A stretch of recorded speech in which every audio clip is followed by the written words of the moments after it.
Bienvenidos a Vértice Internacional. Soy Rina Musali, me da muchísimo gusto saludarlos en este programa sobre el acontecer mundial y sus impactos para México. El día de hoy un programa que no podía faltar: la guerra comercial de Donald Trump en el mundo como producto de la llegada de la furia populista, nativista y proteccionista encumbrada en el inquilino de la Casa Blanca. En este contexto analizamos las fricciones comerciales entre Washington y Beijing, los estragos comerciales entre Estados Unidos y la Unión Europea, así como la revuelta proteccionista y la política del America First en Estados Unidos. Acompáñenos.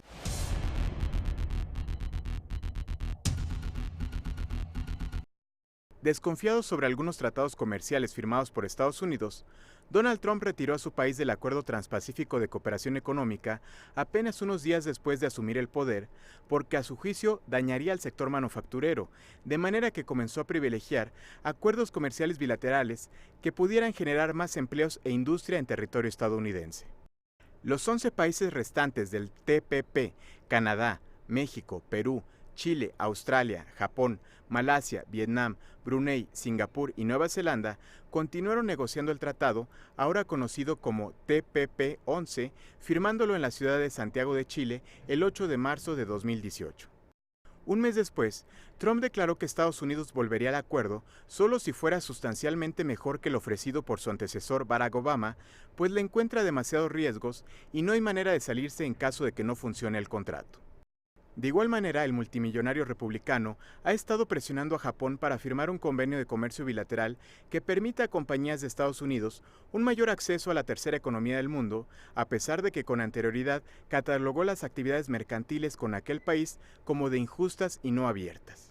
Las fuertes críticas de Trump hacia el Telecán, al que ha descrito como el peor tratado de la historia, obligaron a que representantes de México, Canadá y Estados Unidos entablaran rondas de negociaciones para modernizarlo y, aunque se han logrado avances, el presidente de los Estados Unidos ha reiterado sus amenazas de anularlo.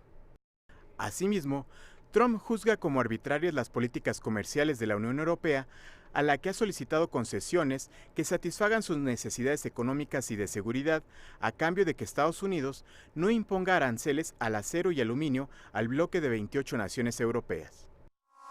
La llegada de Donald Trump a la Casa Blanca dislocó el orden liberal internacional que se construyó como producto del fin de la Segunda Guerra Mundial.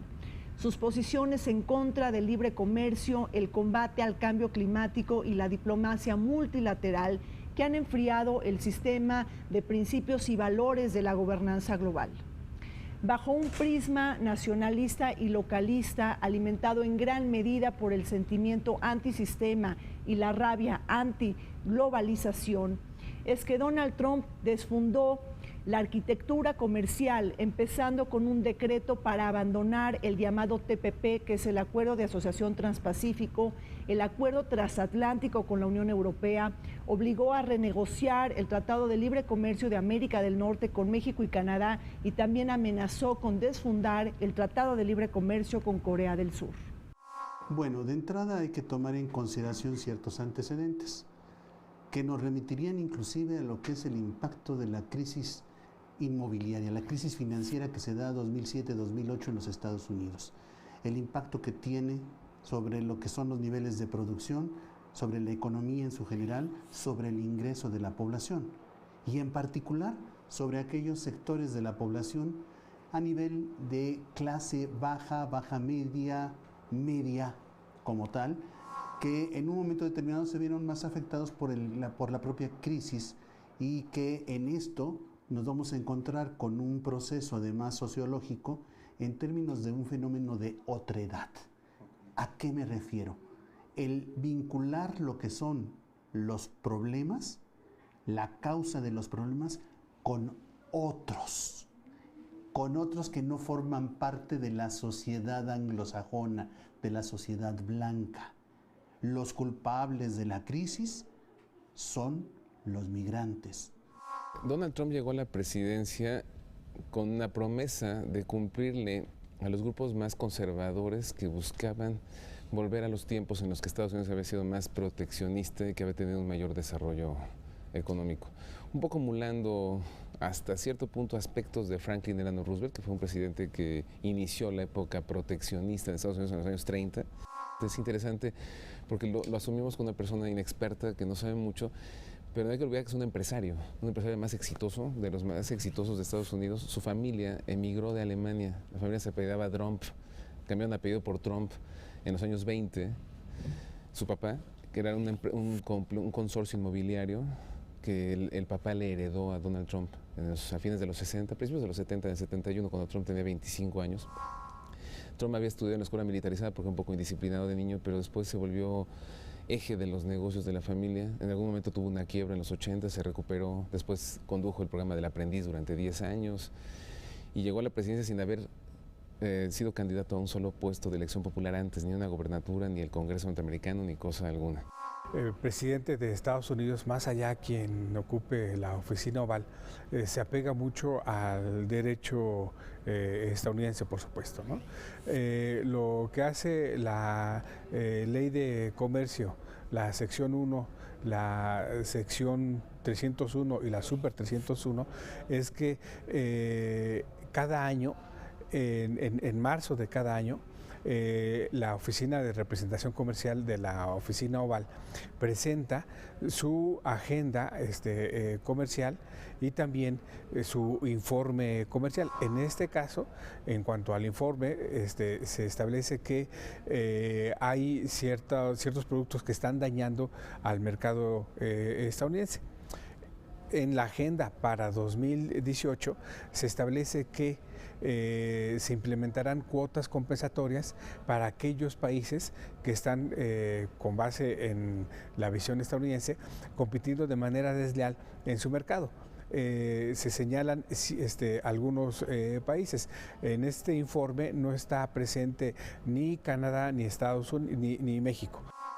Después de haber cumplido 10 años de los efectos perversos de la crisis financiera 2007-2008, todavía el mundo está viviendo sus estragos. En esta coyuntura surge ahora la nueva guerra comercial entre las dos principales economías del mundo. Esto lógicamente obedece a un cambio de política comercial, la reorientación de los intereses económicos de Estados Unidos, replantea un poco el tema de la cadena de valor a nivel global, la cadena de suministro, replantea un poco el concepto de competitividad que de alguna manera sirvió para muchas compañías que salieron de Estados Unidos y que hoy en día están sufriendo las consecuencias de esa salida. ¿Cuáles son esas consecuencias? Número uno, presiones sociales al interior de Estados Unidos. Bajo el nuevo dogma del America First o de Estados Unidos primero, Donald Trump reivindicó el nuevo léxico del comercio justo. Obsesionado con el déficit de Estados Unidos con el resto del mundo, con China por 374,000 millones de dólares, seguido por Japón de 68,000 millones de dólares, Alemania 64,000 y México 63,000, la ofensiva trumpista busca cambiar la correlación de ganadores y perdedores en el comercio internacional. Bajo una visión simplista, a Donald Trump se le olvida que la Unión Americana es el consumidor de bienes más grande del planeta y que revertir el déficit comercial de Estados Unidos implica cambiar sus niveles de ahorro e inversión y revisar obligadamente otras variables macroeconómicas internas. En efecto, la consigna anticomercio de la furia populista y nativista de Estados Unidos deja de lado el tema de las cadenas de valor, pues minimiza que muchas de las importaciones que hace desde China, la Unión Europea o México contienen partes y componentes estadounidenses que dotan de empleos a la Unión Americana. Sus estrategias de campaña, pero ahora ya como presidente, teniendo como principal objetivo impulsar el crecimiento de la economía. Si bien la economía de Estados Unidos está teniendo un comportamiento de 2.3, 2.8 de manera anual, ese crecimiento no le alcanza para poder satisfacer su oferta, su demanda interna. Entonces, lo que tenemos con el presidente Trump no es más que la implementación del artículo 1 fracción octava de la Constitución de los Estados Unidos de América, donde establece que si los tratados dañan a el pueblo estadounidense, a la economía de Estados Unidos, pues podrá establecer otras estrategias. Lo vinculamos con lo que sería la desaceleración de la economía mundial.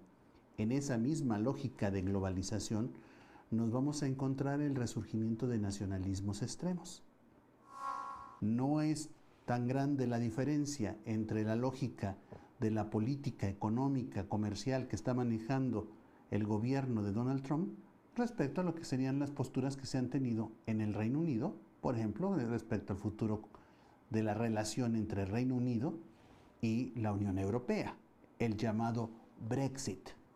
Finalmente, se traduce en lo que sería la reacción de una participación política a favor de argumentos proteccionistas. Eso es lo que nos permite entender ese contraste entre las políticas tradicionales en el marco de la globalización y las posturas que están tomando países, en este caso específico, de Estados Unidos. Cuando cambie esta política comercial, lógicamente el tema del ahorro, el tema de la inversión tendrá que replantearse, ¿no? La salida de capitales para buscar tasas de rendimiento mayores, pues va a tener que ajustarse a las nuevas dinámicas de la política comercial. Regularmente la política comercial estaba orientada no solamente al tema económico, sino iban acompañada, como tú bien dices, de las inversiones extranjeras. Cuando hay una política fiscal diferente, una renovación de las políticas de atracción o de acumulación de este capital en Estados Unidos, con la reforma fiscal que se dio en ese país, pues lógicamente ya la política comercial tiene que replantearse también. Es un proceso que no puede separarse. Entonces, así se explica el cambio de la lógica de Donald Trump. No es, me parece, un tema de capricho, es un tema que replantea la visión de las relaciones económicas de un país. Mientras que la perspectiva globalista privilegia el libre comercio, Donald Trump lo hace desde un prisma autárquico y nacionalista. Abogar por un comercio justo castigando a terceros vía aranceles es una práctica desleal que golpea la arquitectura multilateral. Desde su campaña, Donald Trump fijó una postura proteccionista que responsabiliza a los países por la pérdida de empleos debido a los malos acuerdos comerciales celebrados en el pasado.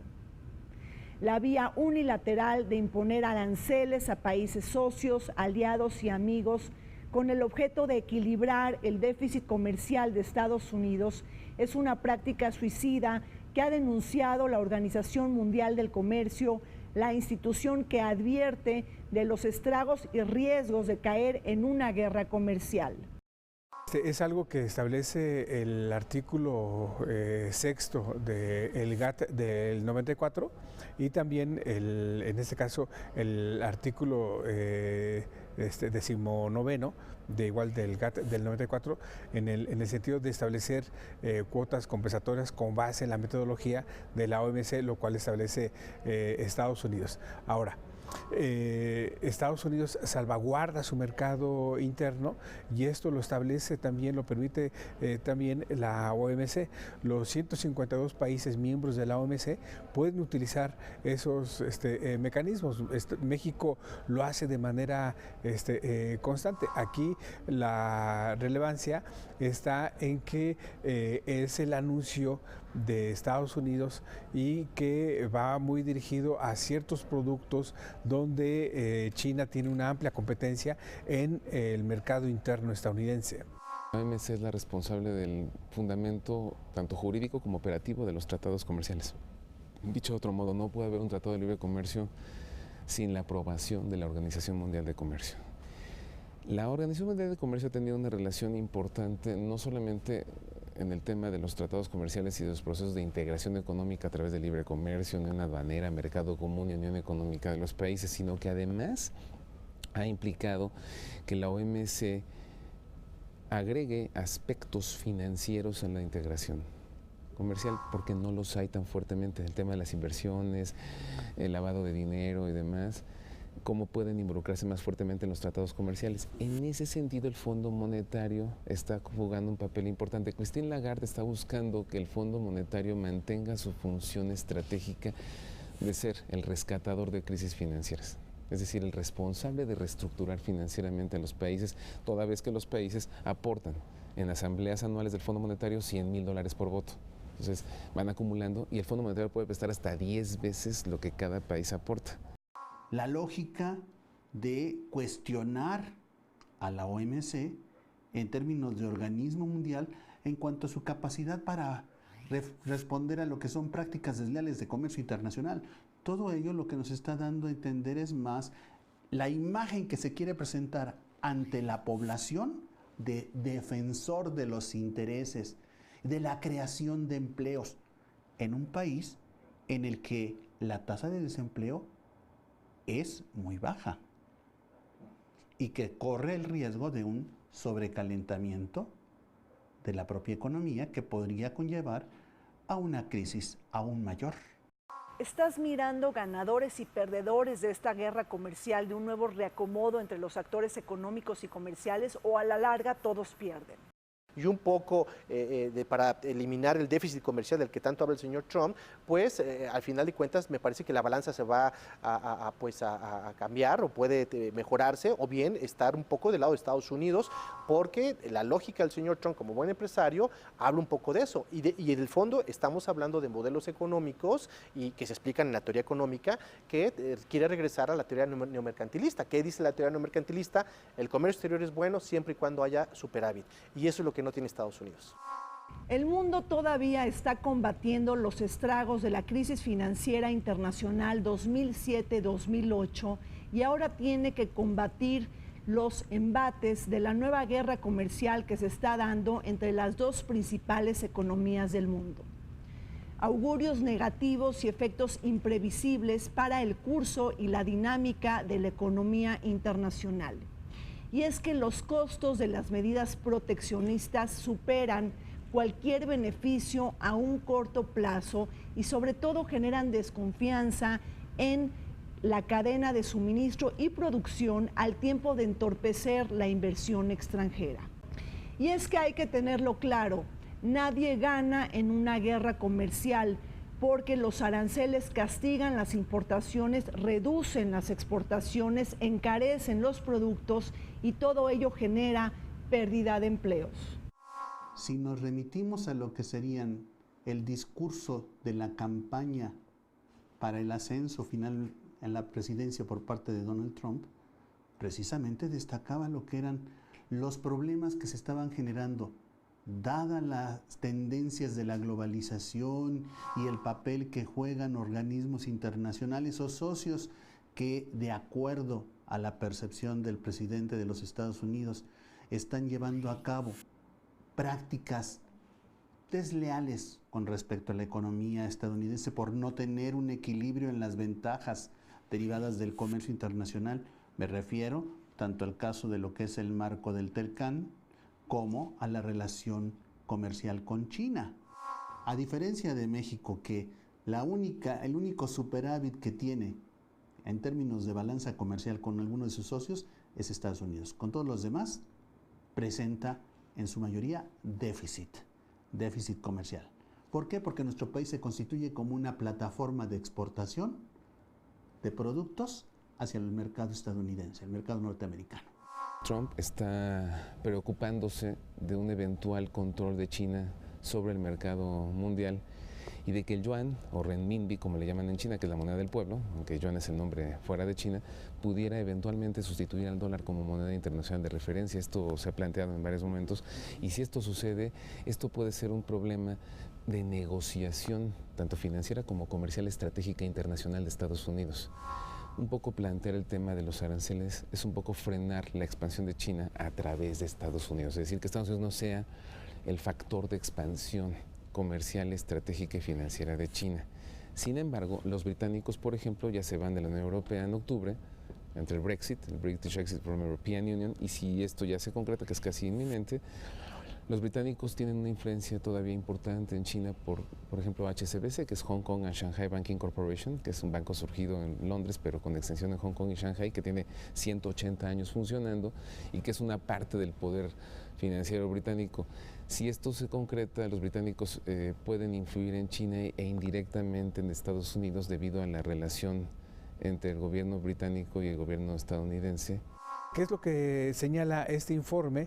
Se tiene hasta el 30 de abril para que el gobierno reporte qué países son los susceptibles a instrumentárseles impuestos compensatorios, lo cual estaría entrando en vigor este 4 de mayo.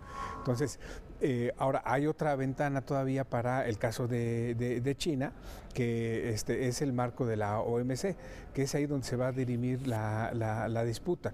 O sea, no es una acción estrictamente unilateral, es un mecanismo que permite la OMC en torno a estas investigaciones que está realizando la Oficina Comercial de Estados Unidos en torno a posibles prácticas desleales de los socios comerciales de Estados Unidos. China, como sabemos, entra a la OMC en el 2001, hay un crecimiento exponencial de su economía, tasas del 10%, ahora son tasas del 6%. Pero eso no fue todo lo que pasó. Estados Unidos lo quería tener como un país maquilador, como lo que pasó en la franja norte de México, pero los chinos empezaron a insertar elementos de política de innovación, empezaron a adaptar procesos y ahora ya compiten en temas de medios de capital o elementos que pueden desplazar los productos de Estados Unidos. ¿Qué es lo que hacen los chinos? ¿No? Y eso lo saben todo el mundo, ¿no? Ellos generan inversión extranjera directa, transferencia de capital y transferencia de tecnología que va emparejada. Ellos empiezan a trabajar en esa misma línea de investigación científica, a veces no pagan los derechos de propiedad intelectual, lo abaratan los procesos, utilizan el mainstream que le llaman, utilizan la idea general de esa transferencia, la mejoran y después ellos empiezan a comercializar con esa tecnología que en algún momento fue de punta. Entonces eso no les gusta mucho a muchos países.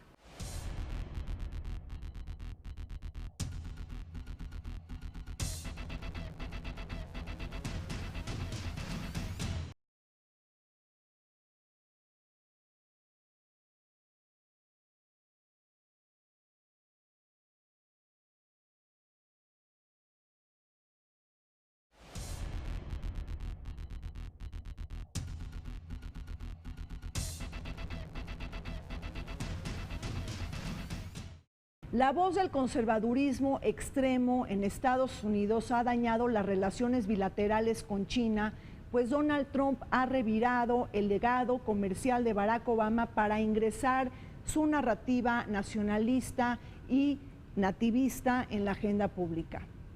Y es que el inquilino de la Casa Blanca ha acusado a China de manipular su moneda, robar propiedad intelectual y sobre todo destruir empleos manufactureros en la Unión Americana. Es decir, a China se le acusa del proceso de desindustrialización de Estados Unidos y de la decadencia de los estados que pertenecen al cinturón del óxido, que hoy padecen de la descolocación de empresas y de fábricas. Bajo este contexto es que Donald Trump articula una serie de mensajes targeteados a las clases trabajadoras blancas, menos escolarizadas y menos calificadas, es decir, los perdedores de la globalización, a propósito de seducir sus preferencias electorales. La propia globalización también, en el sentido de globalización de los procesos productivos, ha llevado a cada vez una mayor interdependencia que se traduce en los costos y precios de las mercancías.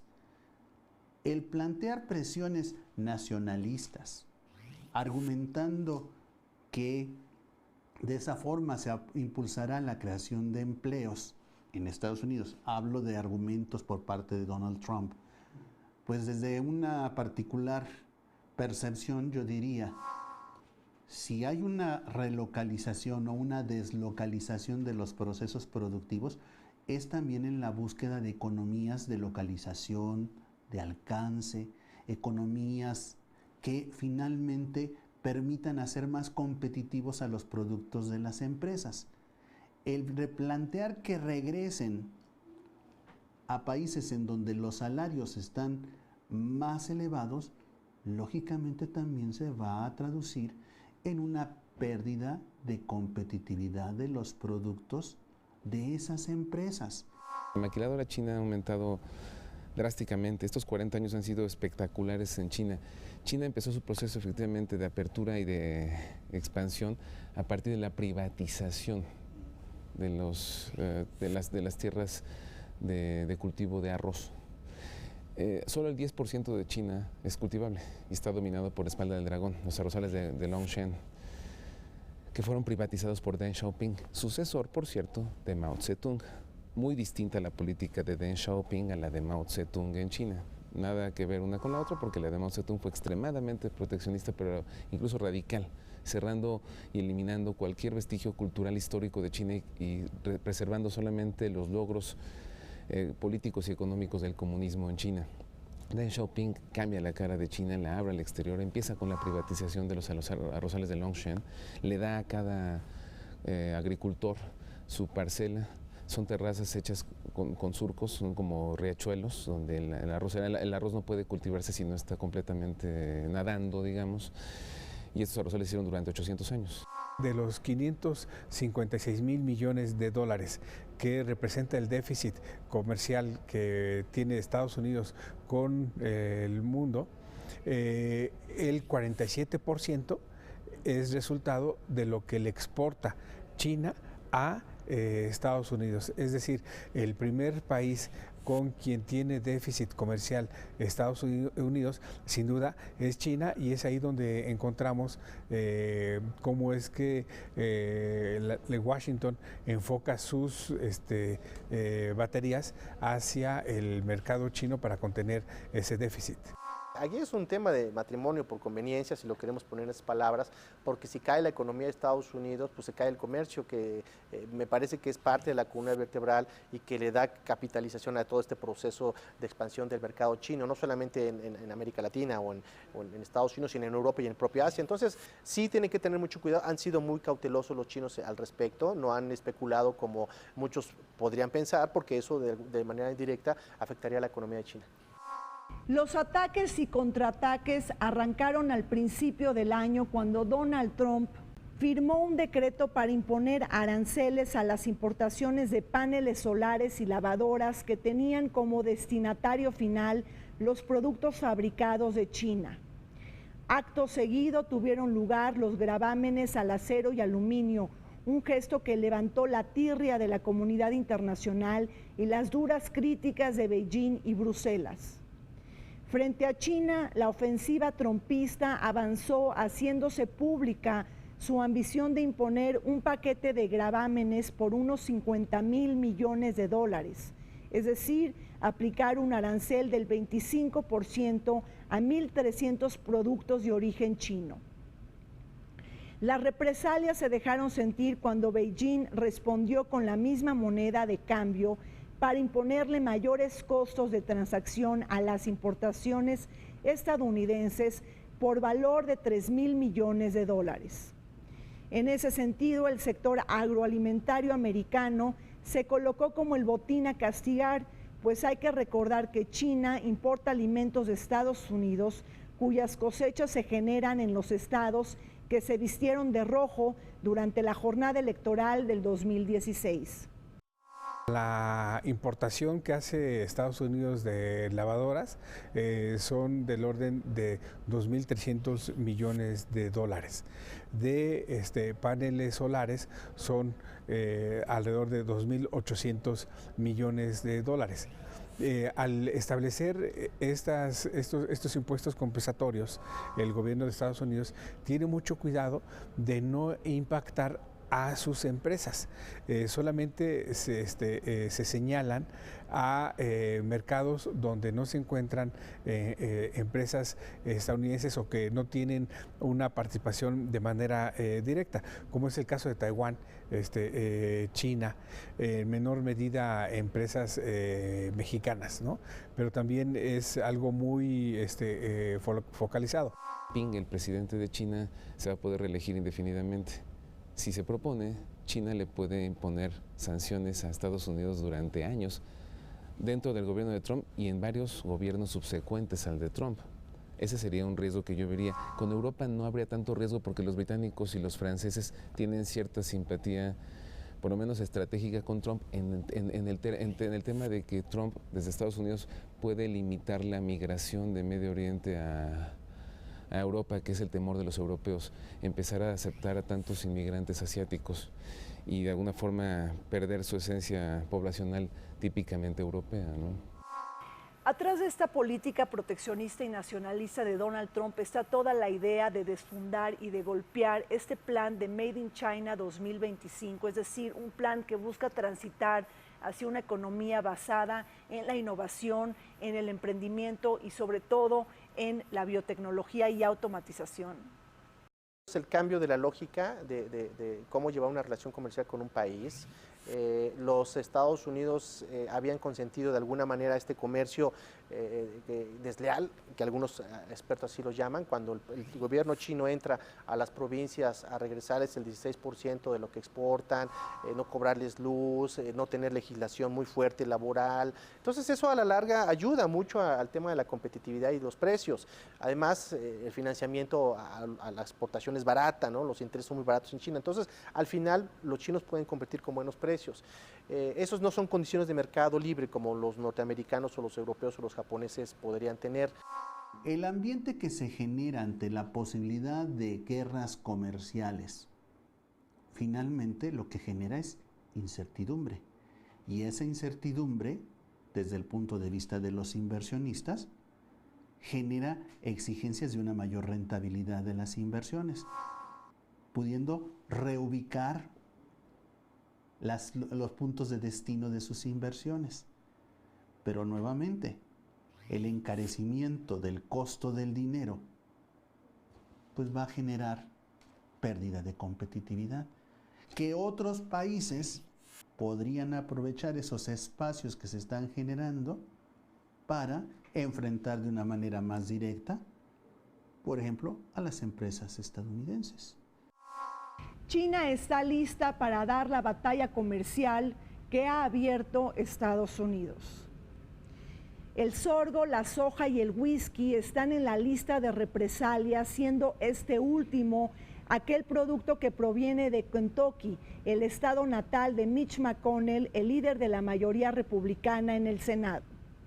Con la guerra comercial declarada hacia China, Washington busca golpear el plan de Made in China 2025, un plan industrial basado en tecnología digital integrada y automatizada a propósito de privilegiar una economía de nueva generación basada en la biotecnología, robótica y automóviles eléctricos. En el trasfondo, Estados Unidos busca obstaculizar el ascenso económico de China y su transición hacia una economía de mayor valor agregado e innovación. Sin embargo, el gigante asiático cuenta con los tiempos políticos a su favor, mientras resulta probable que Donald Trump se despida de la Casa Blanca en 2020, Xi Jinping ha sido ratificado para permanecer como presidente por tiempo indefinido y con poderes absolutos. Lo que quiere China con el Made in China 2020 o 2020 es crear una perspectiva de que aun cuando la maquila produce cosas fuera de China, son hechas en China porque son hechas por chinos fuera de China. Existe un conflicto, por ejemplo, de que una mercancía se haga en Islandia o en China, o en Estados Unidos o en Canadá y que diga Made in China, porque lo correcto sería que dijera, por ejemplo, Made by Chinese every part of the world, pero es muy largo, o Made by Chinese in Canada, Made by Chinese in United States. Dejarle Made in China es dejar el sello de que independientemente de que no se haga en China, se pueda hacer con el sello chino en otros lugares, exceptuando Estados Unidos. En otros lugares donde se va a poder seguir maquilando. Pero otro punto de la estrategia es también verdaderamente generar un Made in China literal. Es decir, que los chinos hagan en China y los países necesiten esquemas logísticos para que la mercancía llegue a sus territorios hecha en maquilas chinas, pero eso implicaría no exportar mano de obra o que la que ya está en las maquilas se quede, pero no seguir exportando mano de obra, porque China exporta 300,000 personas anualmente a través de maquilas internacionales. Es un proceso que los chinos están experimentando a marchas forzadas, no es fácil, a pesar de que compiten, que invaden el mercado mundial con mercaderías, siguen poniendo énfasis en este proceso de calidad, ¿no? ¿Lo van a hacer o no? No sabemos si el 2025 lo puedan lograr, porque los norteamericanos también llevan un avance, hay una división en cuanto a la ciencia y al desarrollo tecnológico de los países, y sigue habiendo, me parece, hasta el día de hoy, una clara diferencia entre China, Estados Unidos y China y Japón, pero China lo está haciendo bien. Aquí el tema es la propiedad de los derechos intelectuales o de propiedad intelectual, y que han visto que este modelo ha acortado las distancias de las economías de los países que están en juego, por un lado, y por otro lado también están desplazando los procesos productivos secundarios que en algún momento fueron importantes en China. Esos ya se están desplazando a otras partes de Asia. Vietnam es un caso, ¿no? Tailandia es otro caso, ¿no? Y los Filipinas podría ser otro caso. Entonces, estos países están reciclando los modelos de desarrollo que en su momento fueron exitosos en China, porque China ya quiere competir en otras áreas, y eso es lo que no les gusta a países que pues, están todavía en el debate del norte y del sur. China ha operado como fábrica global. Es un país que, a partir de lo que venían a ser las reformas de Deng Xiaoping, cuando empiezan a ubicar lo que son las zonas económicas especiales, permite lo que es la internacionalización de la producción a bajos costos, apoyándose principalmente en el costo promedio de la mano de obra, misma que también ha incrementado sus costos históricamente. Sin embargo, lo que sí resaltamos es que la presencia que ha tenido China en los mercados internacionales ha sido de expansión. Aquí la característica de esta nueva estratagema que está impulsando el presidente Xi va en 7 fases. La última será alcanzada en 2050. La primera fase que tiene 2 etapas. La primera etapa de esta primera fase estaría por cumplirse en 2022. ¿Cuál es? Posicionar tecnológicamente a China en el mundo. Y esto es lo que estamos teniendo. Ahora, la estrategia que tiene China de ampliar su presencia a nivel internacional hacia el 2025 no es a través de mercancías tangibles. Lo que pretende China a partir del 2025, visión 2050, es exportación de conocimiento. Es ahí donde está concentrando la relevancia de China hacia estos objetivos que se plantearon ahora en el 19º Congreso del Partido Comunista en octubre pasado. El foro de Boao, el llamado el Davos asiático y que tuvo lugar al sur de China, fue interpretado como un evento para calmar las tensiones comerciales entre Estados Unidos y China. En este foro de gran importancia, el presidente chino Xi Jinping hizo alusión a la visión que tiene para el desarrollo de China en el futuro, alentando sobre todo el tema de la inversión y el comercio internacional. Pero sobre todo en este foro tan importante, convocó a desmantelar la mentalidad del juego de la suma cero, privativo de las épocas de la Guerra Fría. De esta manera, China se ha convertido en el nuevo adalid del combate al cambio climático, la globalización planetaria y también el libre comercio. Sin embargo, un detalle que no podemos dejar pasar es que China se guarda una carta sobre el brazo, es decir, es el mayor tenedor de deuda del gobierno de Estados Unidos. Y esto es resultado de que en Estados Unidos le sale más caro producir que importar. Hay una máxima en el comercio internacional donde dice, exporta lo mejor que produces e importa lo más barato que te sale comprarlo en el exterior. En este caso, Estados Unidos, una de sus grandes debilidades es que no ha impulsado nuevas tecnologías, y es ahí donde encontramos esta nanotecnología que ahora está desarrollando China. La lógica del señor Trump es jugar en los mismos términos, ¿no? Y jugar en unos términos significa no dumping, significa comercio leal. Y entonces una materia o una estrategia para compensar eso son los aranceles compensatorios, ¿no? O los ad valorem, independientemente de cómo lo vea, o las cuotas compensatorias. Esa es la primera fase, pero la segunda fase, cuando ya no se pueda lucrar con esto o desviar el comercio, la situación siguiente va a ser las barreras no arancelarias, que podrían ser pues el tema fitosanitario, ¿no? Los protocolos sanitarios, etcétera, etcétera.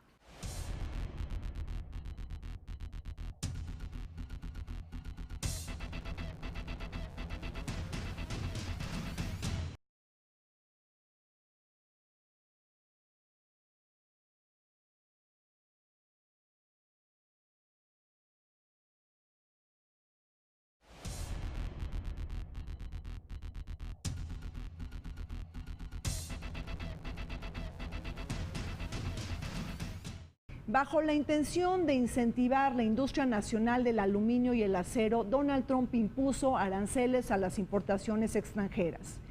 Mientras que México, Canadá y Corea del Sur quedaron exentas, otros países tienen que lidiar con una excepción temporal, como el caso de los países de la Unión Europea. Esto fue una medida que levantó la furia de la comunidad internacional. Países como Canadá, uno de los principales proveedores de acero de Estados Unidos, pero también las declaraciones de Jean-Claude Juncker, quien busca castigar las exportaciones estadounidenses. Y es que para Bruselas la lección ha quedado claro. Tiene que diversificar sus relaciones comerciales. Ahí se apunta el cierre de negociaciones con México en materia del acuerdo global, las negociaciones que avanzan con el Mercosur y el acuerdo sellado con Japón en materia de libre comercio. Sin embargo, Estados Unidos no eximió a Rusia y a China y a Japón de estas medidas proteccionistas que enrarecieron también el ambiente de la economía internacional, pero del juego geopolítico entre potencias. Las reservas de aluminio y de acero se fortalecieron sobre todo con Barack Obama. Barack Obama no solo resolvió este problema de reservas, sino que además resolvió la deuda que le había heredado George Walker Bush de $750 mil millones que Bush le heredó a Obama. Y Obama durante sus 8 años logró una estabilización en Estados Unidos, que es la que ahora le está sirviendo de plataforma a Donald Trump. Lo que no ocurrió, bueno, también ocurrió un poco con Clinton, cuando Clinton le hereda el poder a Bush, nada más que Bush utiliza más recursos para incursionar militarmente en Medio Oriente, y Donald Trump está manejando una estrategia mucho más mesurada, además disminuyendo impuestos a las empresas norteamericanas para que se fomente la inversión dentro de Estados Unidos por parte de estadounidenses y de alguna forma se cierren relativamente las fronteras.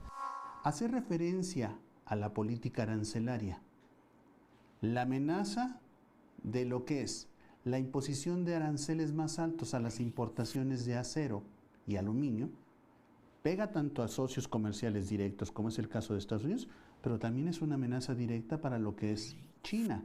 Y de allí la respuesta que se tiene por parte del gobierno chino al momento de que también se elevan aranceles a productos estadounidenses, con la amenaza de lo que es una guerra comercial.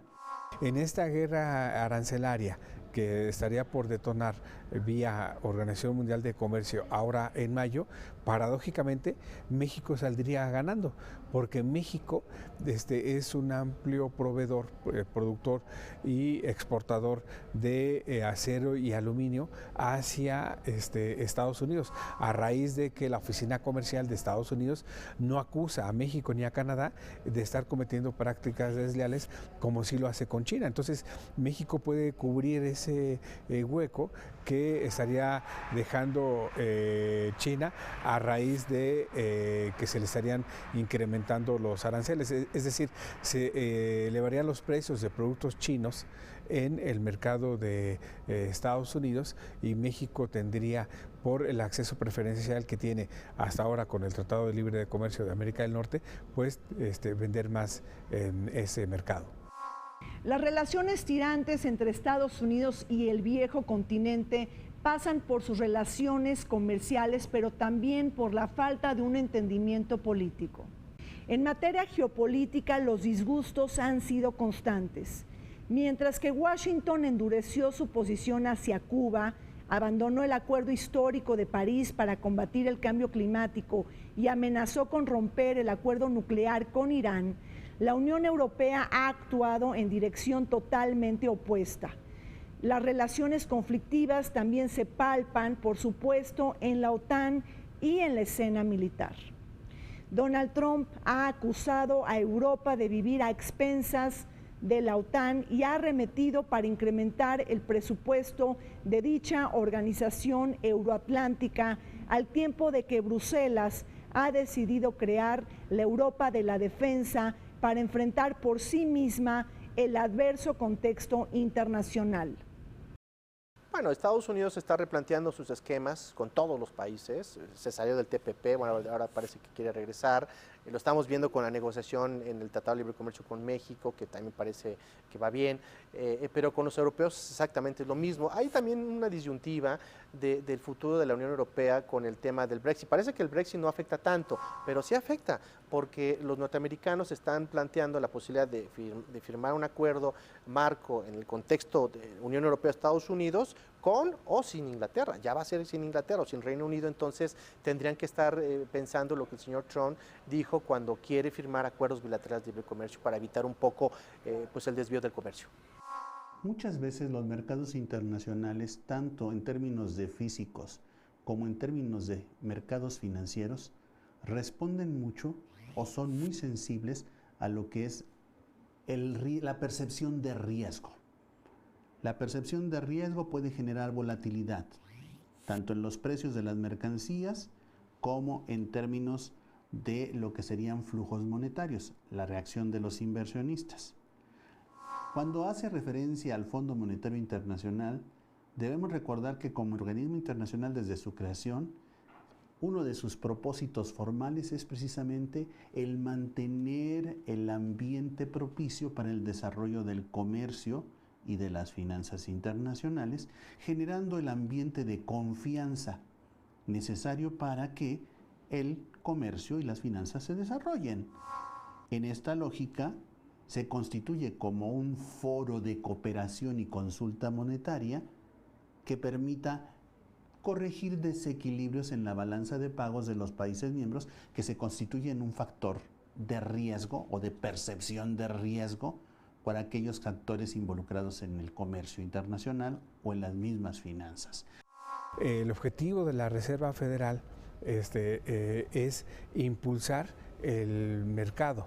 No es estrictamente el control monetario como es el caso de México, que es el mismo objetivo que tiene el Banco Central chino, que es impulsar su crecimiento, su desarrollo, y es ahí donde se unen tres características de la política monetaria, lo que es la tasa de interés, el tipo de cambio y la inflación, los precios. Entonces vemos cómo China tiene un comportamiento totalmente distinto que le permite vender más barato hacia el exterior, pero no es estrictamente los precios, sino todo el desarrollo tecnológico que se ha generado desde China desde hace 30 años, y que también este desarrollo tecnológico que tenemos en Estados Unidos viene a la baja, y por lo tanto encontramos cómo es que China tiene una amplia presencia en el mercado estadounidense con productos que llaman mucho la atención. Son productos con un alto valor tecnológico. Al interior de Estados Unidos, las voces para evitar una guerra comercial han tenido cabida. El mismo Partido Republicano teme que Donald Trump desestabilice el comercio internacional y haga pagar las facturas dolientes a sus estados gobernantes, sobre todo en materia de pérdidas masivas de empleos. Quizá la guerra comercial sea un instrumento para desviar la atención de lo que verdaderamente sucede en Washington. Más de 30 renuncias han tenido lugar en los primeros 15 meses del gobierno populista, aunado a la estela de intrigas y asedios que pasan por los roces de Trump con el fiscal general, la relación cercana pero conflictiva con su yerno Jared Kushner, el conflicto de intereses entre su vida política y empresarial, así como la injerencia de Rusia en el proceso electoral. Se va a renovar una cuarta parte del Senado del Congreso estadounidense y el 100% de de las curules en la Cámara de Representantes, ¿no? La experiencia es que en los últimos 2 años los senadores que se van a reelegir tienden a ser proteccionistas, más allá de si son republicanos o demócratas. Entonces, ahora para las elecciones del 6 de noviembre, los senadores que están en la puerta de la reelección, y más los demócratas, pues sin duda, aun y cuando no quieran, van a tener que hacer suyo el discurso proteccionista de Trump, para hacer que los electores vean que están protegiendo las fuentes de trabajo, que están impulsando el mercado interno. Y esto nos puede llevar entonces nuevamente a una ola neoconservadora como la tuvimos en la década de los 80s. ¿Qué quiere hacer el señor Trump? Pues cambiar un poco el tema de los certificados de origen, ayudar un poco a su base electoral para que tengan empleo, ¿no? Regresar la producción de algunos sectores, la automotriz básicamente, algunas manufacturas, a pesar de que eso va a romper con el poder adquisitivo y la competitividad de las empresas y de los productos, pues eso es lo que está haciendo, es una visión política a través también de una visión empresarial. Y me parece que hay una estrategia paralela, es funcional, ¿no? Hay una estrategia que se ha utilizado últimamente, que es el poder agudo, ¿no? El poder de manejar, ¿no? El sharp power, de manejar un poco los medios de comunicación para desviar las famosas cortinas de humo, en efecto, pero también es cierto que hay un interés, como lo comenté hace un momento, de reestructurar toda esta lógica comercial, ¿no? Porque el déficit comercial de Estados Unidos, si para algunos economistas dicen que es bueno, para otro sector no lo consideran tan bueno, porque está desplazando, está sacando inversión y por supuesto está quitándole competitividad a los productos norteamericanos. México se verá afectado por la guerra comercial que Estados Unidos libra por el mundo. Para el Banco Interamericano de Desarrollo, el choque para la economía mexicana pudiera restar el 1.3% del PIB nacional, lo que superaría a países como Brasil y otras naciones del Cono Sur. Sin embargo, quizá algunos beneficios pudieran sacar los países de América Latina al respecto. Argentina y Brasil podrían ver con buenos ojos suministrar los granos que China le compra a Estados Unidos.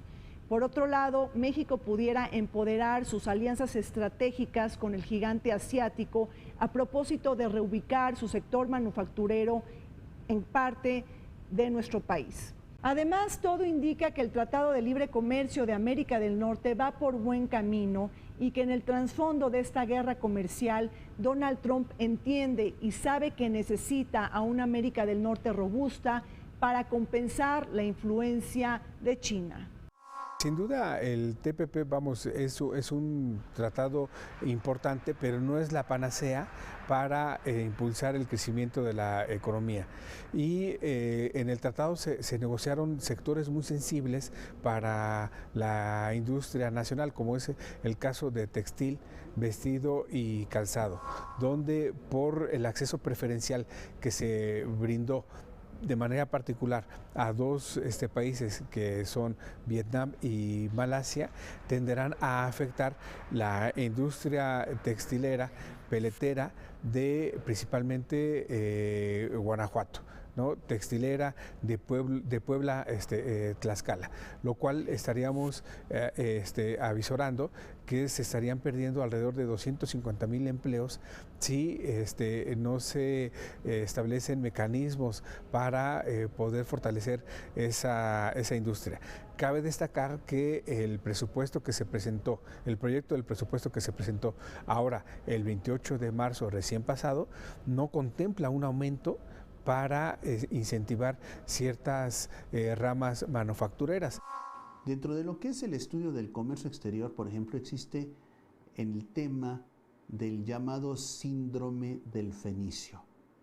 El síndrome del fenicio es una respuesta de empresas poco competitivas que, al no tener la capacidad de enfrentar a los competidores extranjeros, cambian su giro principal, dejando de ser productores para convertirse en comercializadores de los productos de tus competidores. Obvio, eso va a impactar en el perfil de los trabajadores o empleados que yo requiero.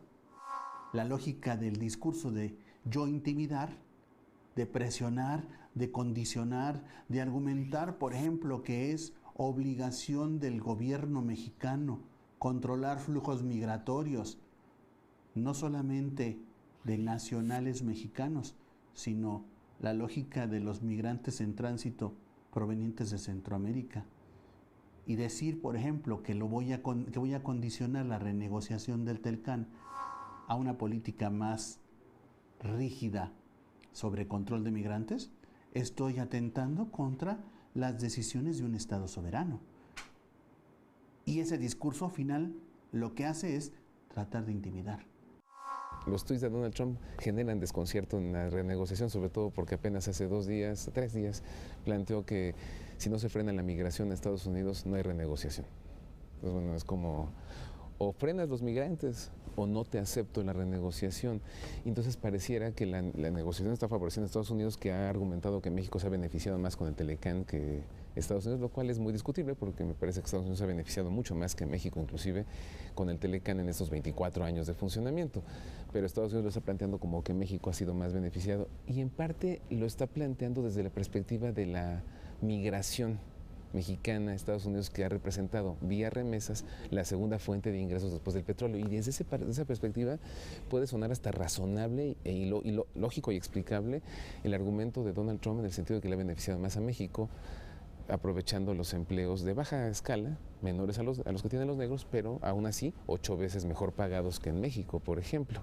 El Telecán ya estamos saliendo del túnel, ya se avisora la luz. El punto es que no sabemos realmente qué es lo que se negoció, ¿no? Y aquí hay que hacer un fuerte llamado a raíz de que el texto que se negoció en el TPP no se convocó a audiencias públicas. A ciencia cierta no sabemos qué se negoció. Podría ocurrir lo mismo con el Telecán. La integración de los mercados laborales es un hecho, ¿no? Con el tema de la migración indocumentada y la que ya existe. La integración sectorial también es un hecho. Se está tratando de avanzar en la integración energética, que es algo pendiente. De alguna manera ya se puede hacer o se está tratando de hacer con la reforma petrolera o la reforma energética, pero hay algo que no podemos olvidar: el mundo no está aislado, ¿no? América del Norte no está aislado, y si el señor Trump no quiere seguir comerciando con nosotros por el famoso déficit comercial que tiene con nosotros de alrededor de 72 mil millones de dólares, 71 mil millones de dólares, pues no tiene que ver con la lógica de los 3 países, tiene que ver un poco con la composición del comercio. México está buscando en el TPP una alternativa a la renegociación del Telecán, si es que es fallida, y si ambas fallan, es decir, si el TPP no da los resultados esperados, porque apenas está iniciando operaciones y apenas el Senado acaba de aprobar hace unos días, y si el Telecán no logra su renegociación, pues México tendría que aprovechar los tratados que ya están firmados, como la renegociación del Telecuem, que México está redimensionando su comercio con la Unión Europea, pero pareciera que los demás países que solo tienen el 13% del comercio con México no tendrían tanta relevancia, y hay que seguir mirando al vecino del norte, intentando convencerlo de que la relación bilateral es indestructible y se ha visto beneficiada con estos 24 años del Telecán, ¿no? Con el Telecán, Telecuem y el TPP, pues ya está más que establecida la política comercial de México 2018-2030. Muchísimas gracias por su atención y compañía. Soy Rina Musali, los esperamos el siguiente martes y sábado en Vértice Internacional.